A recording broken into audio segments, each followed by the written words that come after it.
Hello, my name is Hannah Hurdle, and I'm the Library eLearning Specialist at Ottenheimer Library.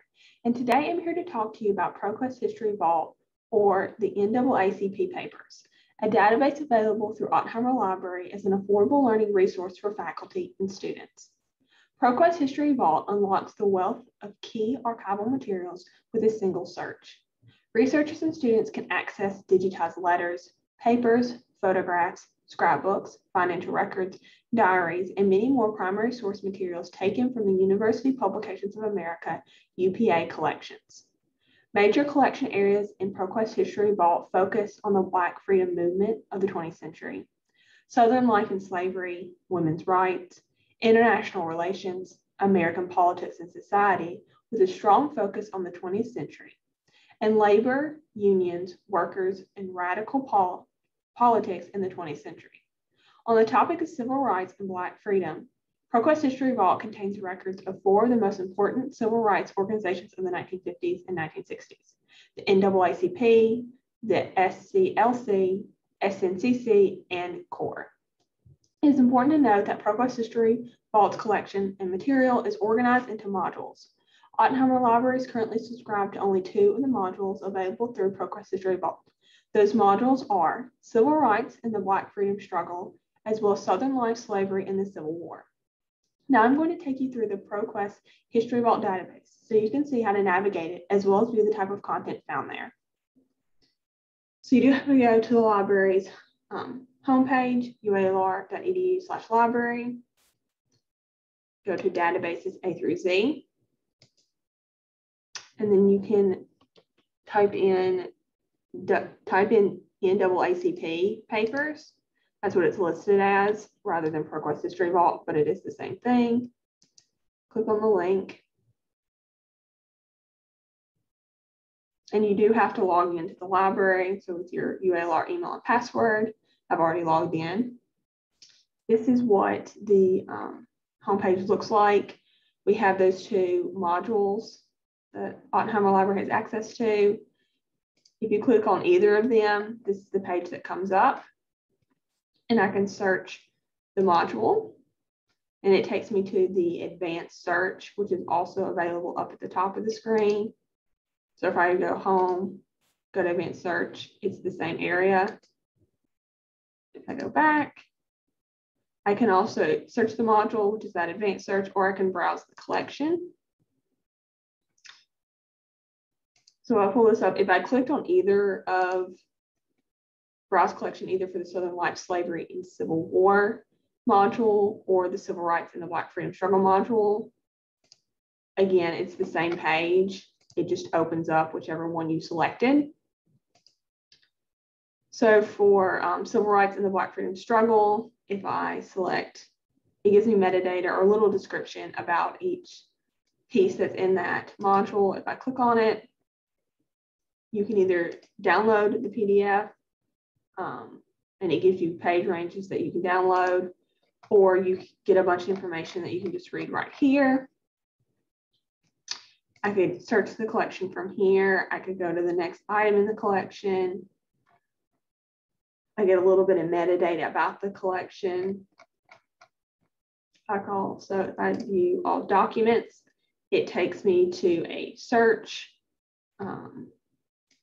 I'm going to clear it and just do women. Women's rights, search. And so I get 2 different resources that I can look at. I have some limiters that I can use. So I have my date limiters. I have subjects, so women's rights, administrative and organizational records. I can search by geography, the Caribbean area, DC, Michigan, Detroit. I can do a person as a subject search. I have Richard M. Nixon, Thomas H. Allen, Earl Cadwell.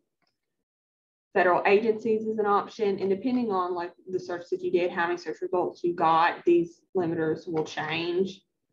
So if I go back to that original search, what they are, so subject, geography, person, subject is the same, but what is underneath will be different.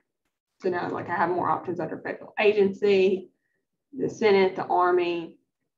We have organizations, so the double NAACP, the NAACP, the United Nations, William Gray & Co. I have collections, and then I also have principal correspondent.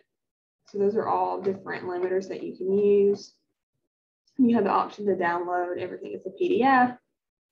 If I click on it, it just gives me a little bit of metadata, so I don't have that full or much longer description like I did for when I specifically went into the module versus doing a search. This is what you'll get. If you actually go into a specific document in the module, then you'll get a little bit more information.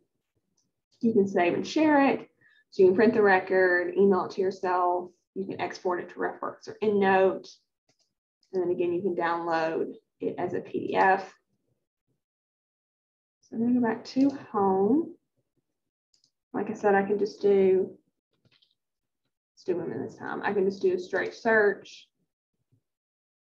I get taken right here. And again, it's just that metadata. So if you specifically want like that, you want a resource that you actually get to view a lot more of the content in the database, you're going to go to the module, browse the specific module, and then pick an article in that, and then you have access to a lot more information. I'm not exactly sure why they have it set up that way, but that's the way they've set up the database. For the advanced search, you have more search bars. You can switch up your Boolean operators, and then you can also select which module you want to search in. You can also access that browse right here. We have a timeline. Well, they have a timeline, which I'll show you in a second. They also have a featured module. So this is just something that ProQuest History Vault thinks is important or relevant. We have some suggested searches. You can browse the collection, which this is that. So it's NAACP Papers, Board of Directors, Annual Conferences, Major Speeches, and National Staff Files. And that's part of the Civil Rights and the Black Freedom Struggle module. And then they also have module highlights for that module. So again, this is just some stuff that ProQuest History Vault thinks is relevant or important. So for that timeline, you can either access it here or you can come up here. And right now it's showing all topics on the timeline. So this is all content from those two modules. So if I were to click view documents, it's going to pull up that document from that time period for me to view. You can limit to civil rights movement, and depending on how much relevant content the database has is how much information will be on the timeline. So riots only has a few. The war on poverty only has one document, so it just depends. You go to about, there's just like a little brief description about ProQuest History Vault. And then you also have the option, you can create an account and sign in and make a profile. So you can save documents in the database as well, instead of downloading it or emailing it to yourself. So that is ProQuest History Vault. ProQuest History Vault truly has so much to offer faculty, students, and course instruction. Not only does it promote the use of affordable learning content, but it also invites students to learn more about the world around them and the people who live in it.